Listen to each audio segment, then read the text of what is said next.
Yo, what's up YouTube, man? It's your boy Action Jackson, and in today's video I'm going to be going over I'm actually just going to be grading the NFL draft, and I'm going to be grading each pick by pick. So before we hop into the video, I would appreciate if you guys would like the video, subscribe if you're new, comment and share my video with anyone who you think will enjoy my content. Alrighty, so before we hop to the video, I just want to say, and I want to preface this by saying, I'm not going to like every single thing that the Dallas Cowboys do.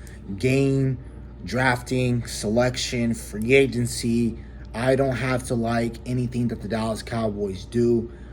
I don't have to be a total pessimistic as well, but also I'm not going to fall in love with everything that the Dallas Cowboys do. Just to preface that in this video, so some of you guys are mad at me because I say something about a certain player or because I don't like where a certain player was drafted. It is what it is. I'm not gonna come up here. I'm not gonna lie to you saying I've seen every single prospect, how I'm gonna love every single prospect. I'm not gonna say that, but I'm also not gonna say I hate every prospect. So that's something I'm not going to do as well. So hopping straight into it, man. Our our first round pick, pick 26, defensive tackle Mozzie Smith out of Michigan, man. So at first, initially, I didn't like this pick, right?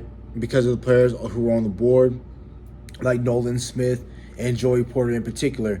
The reason why I wasn't banging the table for Anton Harrison, because I feel like there was better talent defensively than there was offensively. I felt like if there was a JSN or if there was a Quentin Johnston or there was a Zay Flowers, I think the Cowboys were going to come to blows in that room, because I think it would have been hard to pass up on one of those great offensive talents for one of these defensive talents. Now, what I came over with and what I decided, what I was talking with in my chat and what I was discussing about really was that we never drafted a D tackle that high ever since 1991. So almost 40 years basically. I mean, it's been 32 years since we drafted a true nose tech, zero tech defensive tackle. We've never done that. So that was my body just throwing up inside, because I've never seen that ever. Like the Cowboys, this entire Cowboys regime, we never done that. And I'm glad we did. And the reason why I'm glad we did is because me firsthand seeing the Cowboys haven't been able to stop the run since 2019. And what I mean by that is, I always it's a running joke that I say to myself, and I haven't said it on video yet, but the Cowboys haven't been able to stop the run since LA. I went to that game in 2019, the Cowboys versus the Rams in the divisional round matchup, and that was just a horrible game to watch, because you had a 400-pound running back and you had a running back with one knee run the ball for almost 400 yards on you just in one game, in one playoff game. And what was crazy about that, just goes to show you about the inconsistency of the team, was that Seattle was the #1 rushing team in 2018, 2019. We shut them down to under, I want to say, 60, 70 yards. But the next game we go out and we can't even stop the LA Rams, which was crazy. Like I said, looking at the running back room, like the running back room was terrible. If you look at it now, hindsight is 2020. Look at the running back room; that wouldn't even suffice in today's game. For me, I'm giving this pick an A+, because it's something we do need. We do need help stopping the run. If you look at some of your major losses, like you look at the Tampa Bay Buccaneers, Tampa Bay was able to run the ball on you for 152 yards. That came in one of your losses. When you had lost to the Philadelphia Eagles, they had ran on you for 136 yards. We look at Green Bay, they ran on you for 207. Jacksonville, they ran for 192. Philly, they didn't do anything in that second game. And then San Fran, they were able to run on you for 113. So every single time that you played in some of these high stakes games and some of these big moments, these teams were able to lean on you in the run game. And one thing they're not going to be able to do is lean on that run game when you have Mozzie Smith and Jonathan Hankins. And I really love that rotation of that defensive line. And I feel like on earlier rundowns, you're definitely going to get a taste of Mozzie and Jonathan Hankins in the middle. Then you're going to have Micah or Sam, or Sam and D-Law, Micah D-Law, whatever. So that's going to be your defensive line. I really like that. Going into the second round, we got Luke Schoonmaker, man. And for me, this is the one pick I did not like.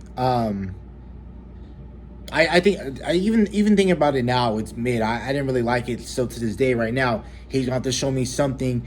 Definitely, if he proves me wrong and he turns out to be a beast, then I just end up being wrong, man, and I won't be afraid to come up on this camera and say I'm wrong when he comes in and has a good season or a great game, a great season. I'll come back and I'll say I'm wrong in the pick. We win the Super Bowl, and he's part of the reason why we won the Super Bowl or conference championship game, whatever the case might be. Then I'm gonna come in here, I'm gonna eat my crow because I did that last year. I didn't really much like the Sam Williams pick, and I didn't like the Tyler Smith pick. I went on here and I said I was wrong, and those guys are ballers.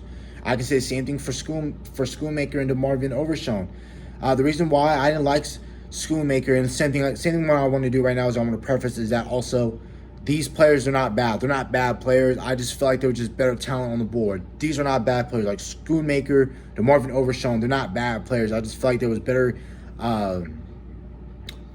people on the board that we could have used to, automatically step in, and I feel like make a major impact for the Dallas Cowboys. Like, for me, it's not even about my favorite player thing. It's just about better talent on the roster. I felt like if you got Drew Sanders or Deion Henley, those two, or Trenton Simpson, if you wanted to, those are guys that could have added something to your linebacker room that you truly didn't have in there in a very, very long time, and would have been a different element than Leighton Vander Esch.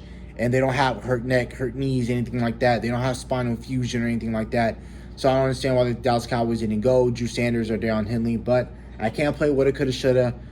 We got to deal with the cards that were dealt with.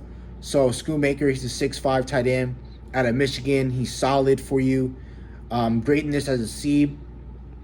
Has potential to be a B+, A- type player. They didn't use him a whole lot in the passing game in Michigan because Michigan never really had a good quarterback. So I can't really fault him for not having a lot of great receiving film. But one film that he does really have really well is that he run blocks tremendously well, up there with Michael Mayer, how people were hyping that up to be, and also with Darnell Washington as well, and how hype up they make that pick. So for me, I would have gone Drew Sanders, and then the third round selection, I would have gone Darnell Washington. But, I feel like you would have felt a lot better day two if you got linebacker 1, tight end 2 versus linebacker, 5 and tight end 6, But it is what it is. Dallas Cowboys, they know what they're doing. I'm not going to sit up here and act like they've been completely wrong. But like I said, there's been some draft picks right in, that haven't panned out. Nashon Wright haven't panned out. He was a third-round pick. Kelvin Joseph, second-round pick, didn't pan out. Randy Gregory didn't pan out. So there have been some guys who didn't pan out on our team. So, I don't gotta like every single thing that Dallas Cowboys did again. At third-round pick, we went to Marvin Overshown. I would have gone Darnell Washington here, but I still like Marvin Overshown. Still not a bad player. Still can bring you production. Definitely somebody that he's run hit, talk ass type of player. He doesn't care about his body. He's gonna go in. He's gonna give it his all. So I love this Marvin Overshown pick. I felt like you could have got him in the fourth round, but hey, that's fine by me. I like the pick that we got. Same thing. He's one of those linebackers. He's converted safety to linebacker, so you already know this is a Dan Quinn-like pick. He has height 6'4", and definitely this is a guy that when he hits his ceiling, he's going to be tremendous because right now the problem that he has is diagnosing the game. So when you play the NFC West this year, Seattle's going to give you troubles if he's out there. But San Fran's going to give you troubles. LA's going to give you troubles. Any team Miami, they're going to give you misdirection. Jets going to give you misdirection. So DeMarvin Overshown, I think that once we go over and once we get him to understand the game a little bit quicker, he's going to be a dog. But right now, he's not going to be green dot guy. And green dot guy normally means that you're the captain or the play caller of the defense. DeMarvin Overshown is not going to be that for right now, I don't think. And also what I do know is that all NFL players, if they don't have to think, the game's going to be a lot more fun. You're going to see the best abilities out of every single NFL player if they don't have to think that much, or if the game just comes naturally to them where they're using their cognitive thinking skills along with their talent and their traits, they're going to make everything happen. So DeMarvin Overshown, I like the pick. I give that, for me, a B. I really like this pick, and this has a potential to be an A grade once he hits his full potential as well. Fourth round selection, Villian Fehoko Jr. Cowboys' first 4 picks. They obviously told you that they want to get more physical. They already they went with the attitude era last year with getting Tyler Smith, a nasty dude. Sam Williams, same thing. He was out here hip tossing dudes in the Detroit game. I really like what we did in last year's draft, and including this year's. Looking back on it, it's pretty solid. But Villian Fehoko, 3-time Mountain West Defensive Player of the Year, 99th percentile in the run game. So Dallas Cowboys know that stopping the run was a problem. It was an issue down the stretch of games when teams wanted to end us in the coffin. This is exactly what they would do. They would just run the ball, and that's all they had to do. So if I can just run the ball on you, why do I have to throw the ball?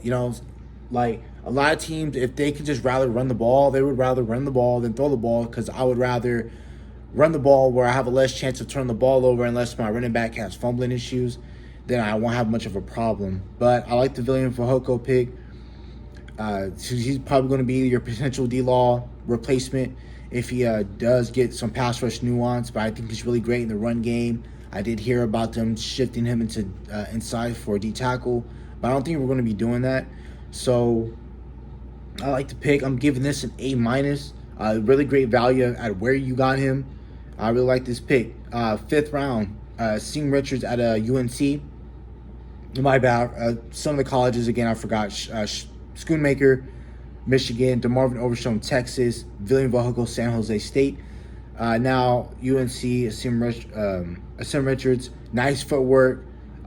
He's strong. He's not that powerful, but it's fine. It's just things that we can work on. I already know that once Sim gets acclimated with Duke Mayweather, and he gets lessons also from 2 Hall of Famers like Tyron Smith and Zach Martin, I think Sim Richards is going to be really solid for you, and I think he might get starting day reps for you at left guard, and I think your offensive tackle should look like, if everyone can progress, if Sim Richards can pick up this playbook, he can understand, and we can get him better at certain things, hand placement, power in certain situations correctly.